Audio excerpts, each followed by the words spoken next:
Hello there everyone, welcome to the channel if you're new, and welcome back if you aren't. I am EDJ, and I'm going to do another reaction to Waterloo. So, yeah, I wanted to do, we saw the Epic History TV version of the Battle of Waterloo, and I really liked it. Though it's obviously one of his earliest videos. I think it was one of his first I think it is the first Napoleon video. And I think it's not obviously his beginning, and his later videos are a bit more detailed, I think, and advanced. So I kind of wanted a little bit more from it, and I decided, hey, he's always collaborating with History March, I think is how you pronounce it, and he did. The only video I could find from History March is the Battle of Waterloo, so I'm hoping that maybe watching this will also give me another perspective on, how the Waterloo thing went down, and see if, it adds any more detail in any areas that Epic History TV may not have. So, yeah, that's really it. That's kind of what I wanted to do. This is the first History March video I'm reacting to, so, this is definitely going to be interesting. I don't know what I'm in for, quite frankly, but I am interested in seeing how he does, because he's such a big part of Epic History TV. So yeah, without any further ado, I don't really have much else to say. Let's get right into it. Let's watch Waterloo, 1815, The Truth Behind Napoleon's Final Defeat, by History March.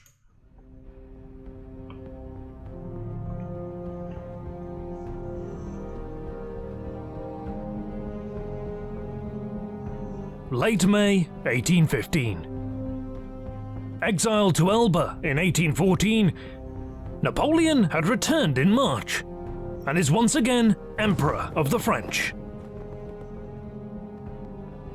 Europe, committed to restoring the old order, has declared war on Napoleon. They plan to invade France and restore the monarchy. The Russian and Austrian armies are approaching from the east. The Anglo-Dutch army under Wellington is headquartered in Brussels. The Prussian army under Blücher is headquartered in Namur. Napoleon is vastly outnumbered.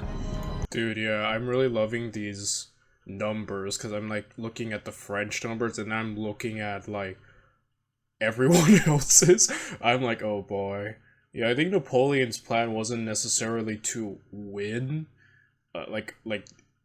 the war, in the sense that, in the past, where he just decimated all their armies and made them sue for peace. I think his plan, from what I've heard, is that he wanted to defeat Wellington and Blucher and hoped to sue for peace. Maybe if he'd done well enough, he was hoping that the Allies, the coalition, would be, I don't know, maybe a bit cautious about fighting him, and he could maybe bring them to the negotiating table, which I don't personally think would have worked. I know some people are of the opinion that it would have. I know that was Napoleon's plan, but I am of the opinion that at this point, Europe was so done with Napoleon that even if he had won Waterloo, he would have to literally win a lot more battles. And I just don't think... I think by this time, the French are so exhausted from the constant warring in terms of manpower and stuff, that eventually Napoleon wouldn't win. That's my opinion. Who knows? Maybe in an alternate reality, Napoleon did win Waterloo, maybe won a few more battles, and then they would have let him keep his throne. I don't know. But I'm of the opinion at this point, it's done. Napoleon's not gonna hold his throne. But, that's just my opinion on the matter.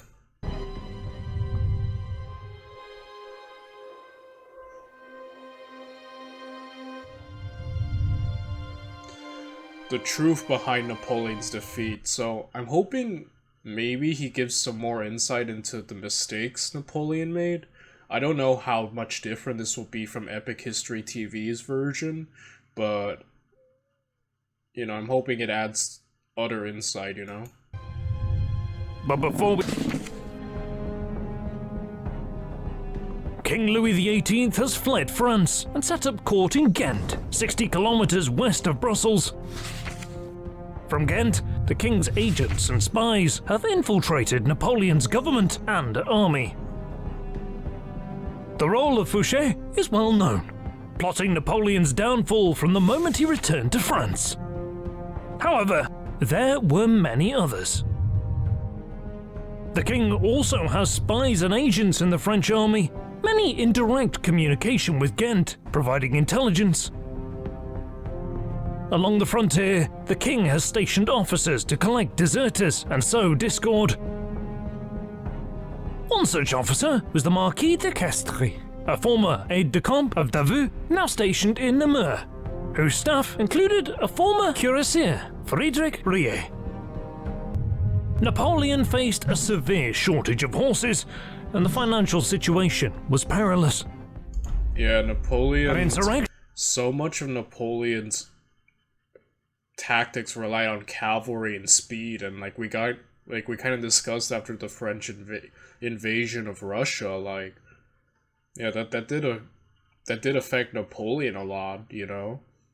And it is interesting that in a way the royalists never, even Napoleon at the peak of his empire, just the constant presence of the royalists, and when Napoleon was finally losing power, how they were bold enough to just start alright, we want Napoleon gone, we want the old way back, because, yeah, there were even portions in, France during the Revolution that were for the royals and, the Bourbon monarchy, and that were fighting, France also had to contend with rebels, the revolution.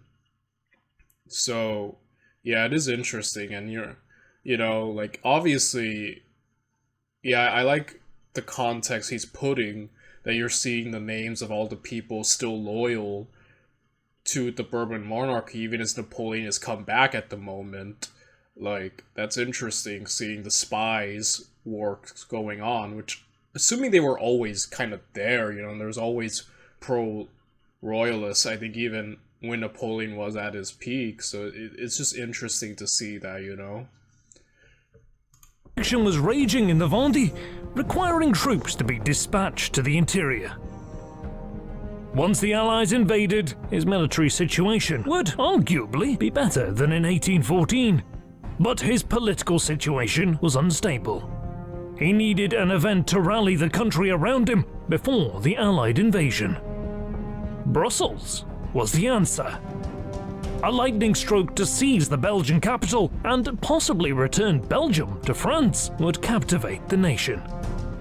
Traitors would be shaken from the army, and Napoleon would gain the political stability necessary to deal with those in government.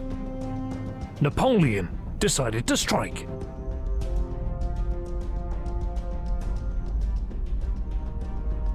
On June 3rd, Napoleon ordered Marshal Soult, who was Napoleon's Major General, commander of the army headquarters and responsible for distributing his orders, to bring Gérard's 4th Corps from Metz to Philippeville.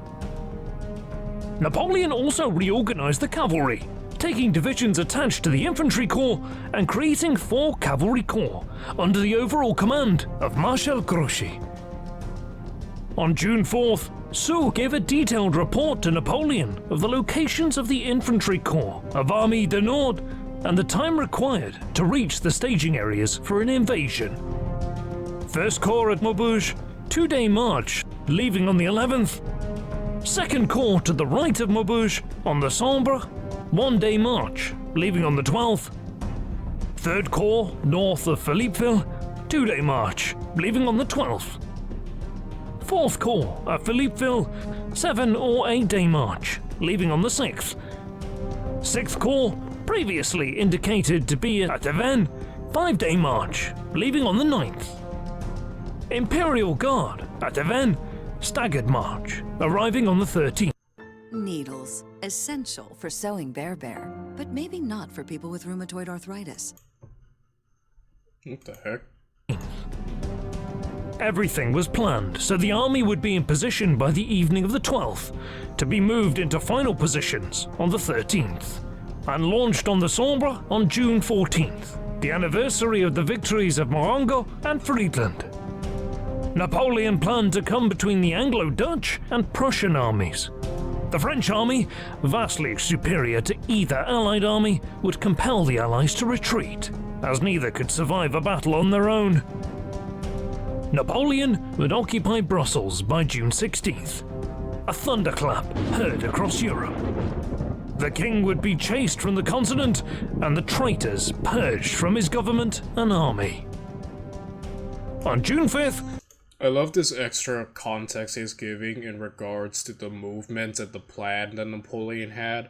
Because, like, we kind of saw it from the Waterloo 1970 movie. Like, when he came back, essentially, he needed to basically make the government up again. Because, like, the king was gone. And I think there's a line saying, like, you know, now I need to get to work on basically creating a government from scratch. And yeah, he needed a great victory for everyone to see, alright, Napoleon, we'll be cool with you. And yes, I think it's interesting how in the Waterloo battle, I mentioned before that a lot of the setup seems, the way things are set up, it comes across like it could be another classic Napoleon victory. You know, the enemies are divided. Napoleon thrives on separating his enemies into different chunks and then eliminating them and moving on to the other. And, you know, like, yeah, it just seemed like that seemed like this could have been the thing. You know, separate Blue Curd from Wellington, crush Wellington, move on to Blue Curd. But yeah, so many mistakes, you know, like the delay of time Napoleon started the battle because of the weather conditions and the ground. Wellington holding his place for very well, you know, great at his defense. You know, Grouchy not being able to succeed with the Prussians, and it's just like, man, you know, what should have probably been a classic Napoleon victory ended up not working out, and yeah, ultimately being his final battle. So it is interesting seeing Napoleon's mindset. You know, I like this extra context. He was going to try to throw the king out and quickly show. Yeah, you can almost see how he could maybe, you know, obviously stabilize his government, but show an impressive, like, display to not only his allies, but to his enemies, that Napoleon still has it. And I could see, like, why he could think he could, you know, bring the enemies to the negotiating peace table, if you would. Soult issued the orders to Girard. They had been adjusted to have the 4th Corps arrive in Rocroi by June 13th. The Emperor has ordered me to inform you that his plan is that you begin the Armée de la Moselle's march upon receipt of this order, that is to say, 7th of June, and that you direct it following the itinerary attached to Rocroi, where it must be on the 13th of this month, without fail. On June 6th, Soult sent orders to the rest of the army. 1st Corps was ordered to be ready to march within 3 hours of receiving orders. 2nd Corps was ordered to concentrate near Maubeuge by June 13th. 3rd Corps was ordered to concentrate between Marienburg and Chimay by June 13th. 4th Corps was already ordered to Rocroi by June 13th. 6th Corps was ordered to Avesnes by June 13th. The Guard had already been ordered to Avesnes, and Grouchy's 4 reserve cavalry corps were also ordered into position. Napoleon had ordered the formation of 2 columns on the frontier and planned to use the day of June 13th to put the army into a final position. He had positioned the army so that it could cross the Sambre at Maubeuge and fall on Mons, or it could cross at Charleroi. Either location would put Napoleon on a major road to Brussels and place the French army between Wellington and Blücher. On June 7th, Napoleon ordered Soult to Lille to assure the security of the French frontier west of the planned advance. by June 11th, Soult was ordered to return to Laon in order to meet Napoleon on June 12th. On June 10th, Napoleon finalized the concentration. With Soult absent, Bertrand, Grand Marshal of the Palace, would be responsible for the dictation and distribution of the orders. 2 orders would be written that day. The first, position the army in a square south of Maubeuge, with a corner of the square pointing directly at Mons. The second order written, put the army in 3 balanced columns, on roads to Charleroi. It is this second order that Bertrand distributed to the army generals. The plans for Mons existed only as a draft on Bertrand's notes, and an original sent to Soult. These orders were sent to Laon, where Soult was expected to arrive on June 11th. Did Napoleon change his mind? Or was the order to advance on Mons a carefully constructed ruse meant to fool the Allies? That's Fouché interesting. claimed he had an agent steal the plans of the campaign, a claim that Sir Walter Scott confirmed during the occupation of Paris after Waterloo. However, Fouché was playing both sides, and he arranged for the interception of these plans at the border. If the Allies defeated Napoleon, Fouché would say he tried to steal the plans. But if Napoleon won, he would say he captured a spy. Yes, very cautious. And man, I'm loving seeing the behind the scenes, because in Epic History TVs and other versions I've seen of the Waterloo battle, you know, covering the main battle, but I'm loving this background context. I'm loving seeing how things are going. I feel like it's definitely giving me more insight, you know. During June, the Allies repeatedly heard rumors of an attack on Mons. Is it possible Napoleon was giving the Allies and their agents in Paris false information in order to keep Wellington west of Charleroi? There are a couple of facts that support the Mons plan as a ruse. First, unlike the Charleroi plan, all of the positions given are imprecise. Second corps is to the rear of Maubeuge. First corps is near and to the rear. Third corps is to the right, etc. This is unlike any order Napoleon sent in 1815. And the Charleroi plan, the one actually sent to the generals, is absolutely precise, with a location for each formation's headquarters. Second, Grouchy had recently been given command of the newly organized Cavalry Corps and 4th Corps, and had been recently ordered to join the Armée du Nord. Napoleon could hope that the Allies were unaware of these events, and both are excluded from the Mons plan letter Bertrand addressed to Soult. On June 11th, Soult, for reasons unknown, remained at Avesnes. He was not in Laon when Napoleon's orders arrived, and he would only receive them late in the day of June 12th in Avesnes. Considerable time was lost, as the courier must have waited in Laon for Soult's arrival until it was clear he was not coming.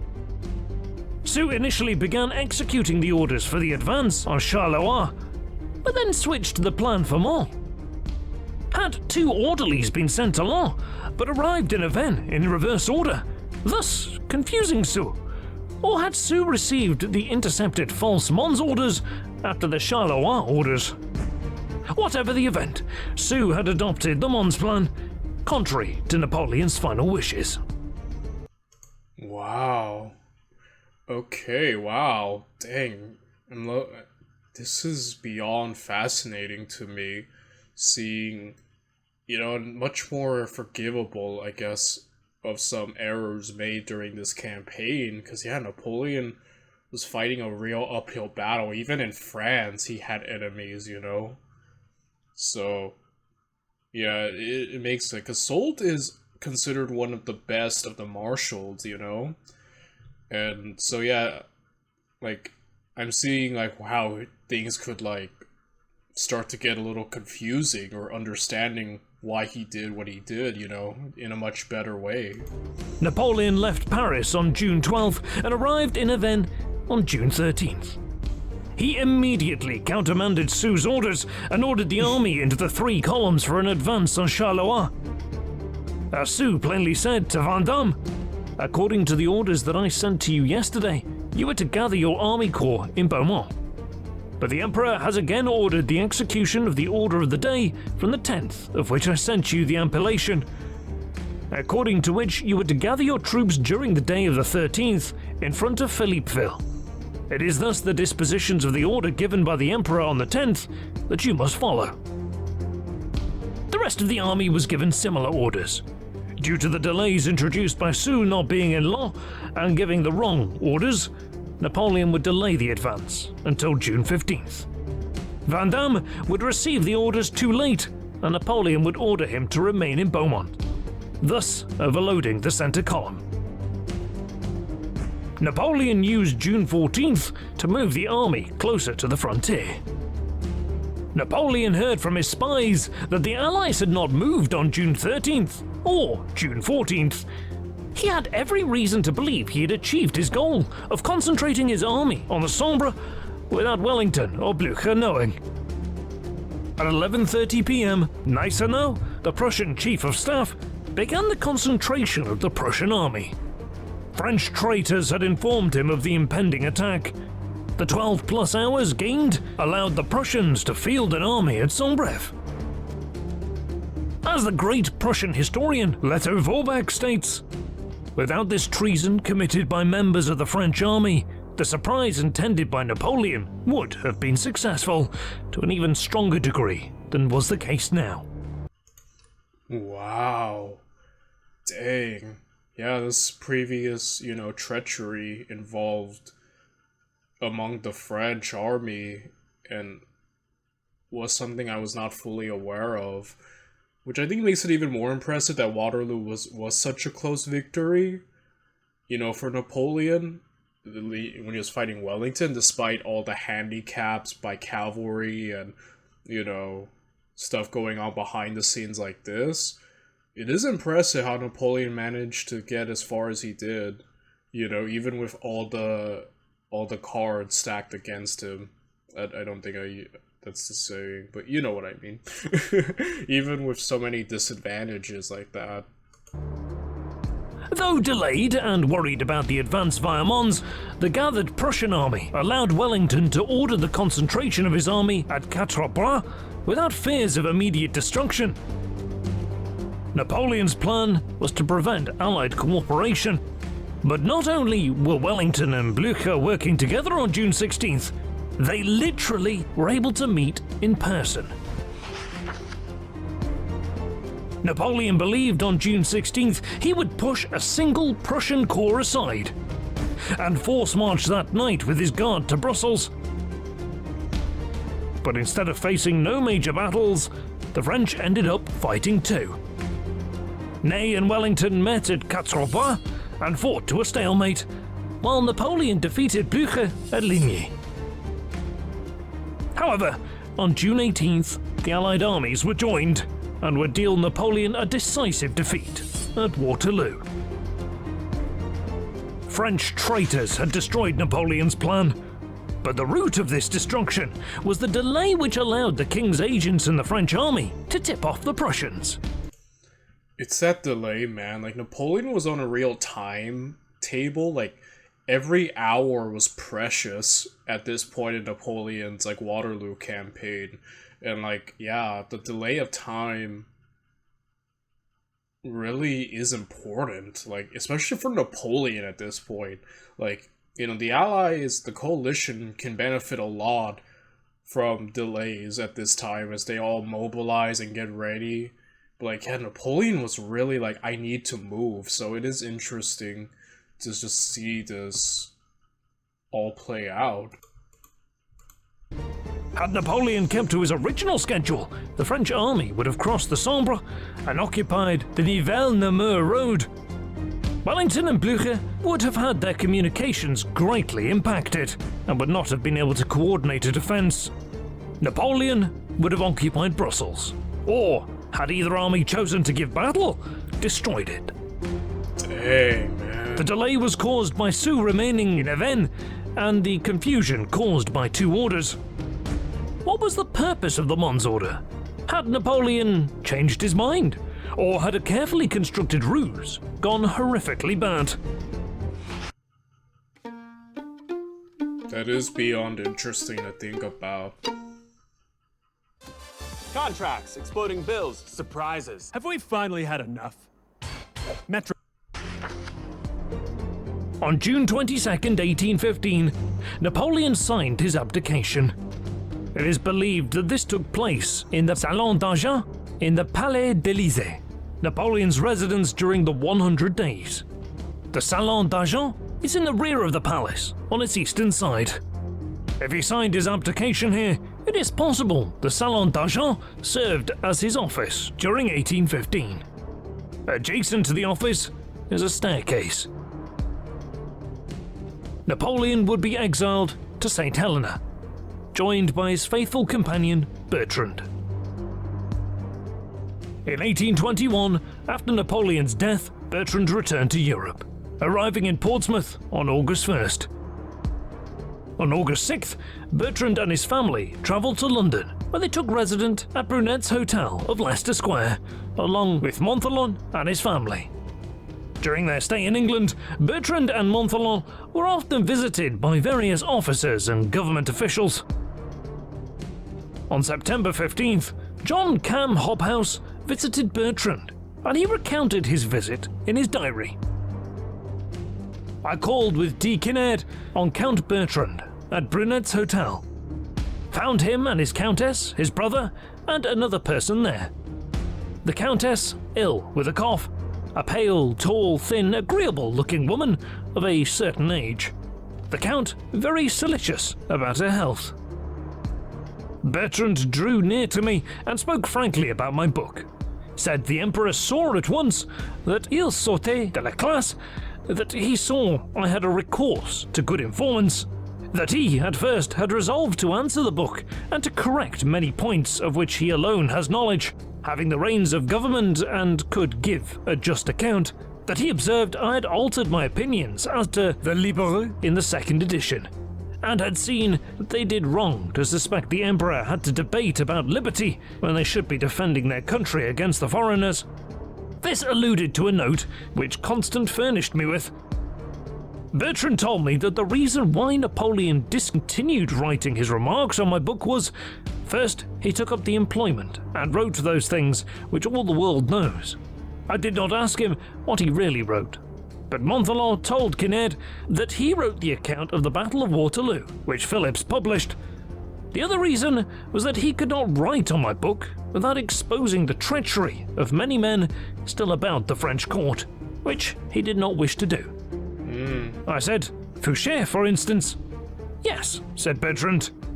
I myself introduced by the back stairs to Napoleon the courier who had Fouché's dispatches to the enemy 8 days before the Battle of Waterloo.